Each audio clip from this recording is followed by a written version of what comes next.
The first problem after 3,000 souls was where to put them. Dagon found this comforting, not because he disliked souls. He had grown more tolerant of them since discovering he owned one. But numbers made men stupid if they were allowed to float too high. 3,000 sounded like triumph when spoken from a doorway. It sounded different when 300 wanted water, 30 had nowhere to sleep, 10 had brought sick relatives, 5 were arguing about whose cousin had promised bread, and one man insisted loudly that the spirit had told him he should not stand in line. Mara corrected that man. The spirit apparently had not exempted him from lines. This improved Dagon's theology. The days after the fire did not settle. They thickened. People came to hear teaching. People came because their sister had heard teaching and become impossible at supper. People came because someone had been healed. People came because grief had made them brave. People came because crowds attract merchants, and merchants attract thieves, and thieves attract men like Dagon if men like Dagon are not careful about what they have become. He still saw them. The quick hands. The borrowed innocence. The boy near a purse who looked too hungry to be condemned cleanly. The woman hiding coins in bread cloth because trust was holy but foolishness still had teeth. The man praising generosity while counting other people's baskets. The community was not made of angels. That also comforted him. Angels would not have needed Mara. Mara needed no official title to become necessary. Titles were for men who wanted work to enter through doors they could guard. Mara entered through need. A widow with 3 children and no floor space. A Galilean family shamed because their accent made Jerusalem men smile. A young man baptized in public and beaten at home. A woman whose husband wanted to believe but also wanted dinner prepared exactly as before, which seemed to Mara a contradiction worth addressing carefully and with witnesses. Mary moved through the days like a flame that had learned patience. She told the resurrection less often now. A witness does not spend all day shouting the first thing. Sometimes witness becomes sitting beside a woman whose brother laughed at her and saying, "Tell me how he laughed." Sometimes it becomes silence because the holy thing has been spoken enough for the hour and must not be handled until it breaks. Peter taught. John taught. Others taught too, though not all equally well. Dagon learned that teaching was dangerous because people repeated the part they liked and forgot the part that corrected it.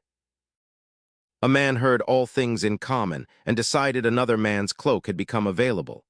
A rich woman heard sell and wept, not because she loved gold more than God, but because her dead mother's bracelets were the last weight of family in her hands. A poor man heard generosity and feared becoming a public display case for another person's righteousness. Memory had become governance. It decided who ate. That made it holy and frightening. One evening, the meal changed in a room too small for the number of people hoping to become family inside it. The house belonged to a man named Asher, who had more courtyard than humility and less malice than Dagon first suspected. He was a trader of dyed cloth, prosperous enough to own benches that did not wobble and anxious enough to mention their expense indirectly. His wife, Rivka, had eyes that counted faster than his mouth and hands that gave more quietly. They hosted because Peter had asked, or because Rivka had told Asher that if he did not offer the courtyard after all his talk about devotion, his own servants would understand him too clearly. Dagon preferred the second version. The room filled before the food did. That was always a bad sign. Men from Judea sat near men from farther west. 2 Greek-speaking brothers argued softly over whether the blessing should be said in a tongue everyone understood or the tongue their father had used. A widow sat with her back to the wall, and one hand over a small purse no one would have noticed if she had not guarded it so carefully. Children gathered where crumbs might fall. A former lame man told the same story for the 4th time to people who were hearing it for the first, and Dagon admired the labor of repeated gratitude. Mara moved between them, not serving exactly, governing by bread. She placed a larger piece before the widow and made it look accidental. She gave the loudest man something to carry so his mouth would lose help from his hands. She shifted a bench 2 finger widths before a child tripped. She told Dagon to stand near the courtyard entrance because 2 boys had been watching baskets instead of faces. "They are hungry," Dagon said. "Then feed them before they steal. That removes the test of character. Hunger has tested them enough." He had no answer. Again, this was becoming a theme. Peter spoke before the breaking of bread. He spoke of Jesus, not as if Jesus were absent, not as if Jesus were simply hidden in memory either. He spoke as if the room itself had become accountable to the risen one. That was new to Dagon. Before, when Jesus was at table, people adjusted because his eyes were present. Now the bread had to teach the adjustment without visible eyes, a harder lesson. He broke bread with us, Peter said. He fed us, he gave himself. We cannot remember him truly while guarding our tables falsely. The room took that badly in several directions. Good teaching Dagon was learning often ruined supper before saving it. Asher shifted. Rivka watched him. A man near the doorway looked at the baskets and then away. The widow's hand closed over her purse. Mary looked down at the bread as if hearing a name. Then Peter broke it. The sound was small. It entered everyone. Dagon had heard bread break thousands of times. Bread broke under hunger, under haste, under theft, under feast, under tired mothers' hands, under men too busy to bless anything. But now the room listened to the break as if the sound carried instructions. Pass. Receive. Do not hoard. Do not perform. Remember with your hands. The bread moved. At first carefully. People were watching themselves be holy, which made holiness awkward. Then a child reached too quickly, and everyone laughed, and the bread became food again, which saved it. Dagon stood near the entrance with a basket. A boy came close, too close.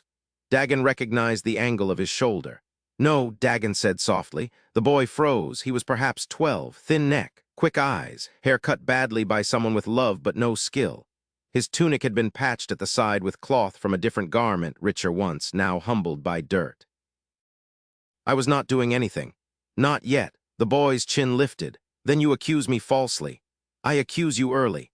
The boy looked at the bread. Dagon looked at the boy. There he was, not Dagon exactly. No one is another person exactly, but close enough to offend him. Hungry? Dagon asked. The boy shrugged. Professional answer.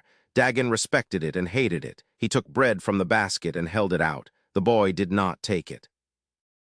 What do you want? For you not to steal badly. I do not steal. Then you are worse at lying than stealing. The boy's eyes narrowed. Dagon lowered the bread slightly. Listen, if you steal from that basket, 3 men will be angry, 1 woman will be disappointed, and I will have to chase you. I am tired. Take it before I become righteous. The boy stared at him, then took the bread and stepped back as if expecting a trap. Name? Dagon asked. Why? Because bread tastes different when someone knows your name. The boy looked toward the room. No one was watching closely except Mara, who was always watching closely. Yos, he said. Yos, Dagon repeated. The boy's face changed. Only a little. Names were dangerous. They made hiding less complete. They also made being found possible, which was the real danger. Eat there, Dagon said, pointing to a place near the wall. If anyone asks, you are helping me watch the door. Am I? Badly so far. The boy nearly smiled. Nearly was enough. Mara came to Dagon when the room noise grew soft around eating. You found one, she said. He found the basket. Same road. Dagon watched Yos eat like speed could prevent regret. I sound like him now, Dagon said. Who? Jesus. Mara looked at him with such calm pity that he immediately regretted his entire mouth. No, I meant, you sound like Dagon after Jesus. That settled him more than praise would have. Peter came later with Asher. This was less welcome. Asher held a purse. Dagon did not like purses held publicly. They made everyone into audience or judge. He wants to give, Peter said. Asher looked as if giving had attacked him first. For the widows, he said. Rivka, behind him, raised one eyebrow in a way Dagon liked immediately. And for those from outside the city, Asher added. The eyebrow lowered. Better. Peter accepted the purse but did not hold it high. Good, money displayed too easily becomes theater.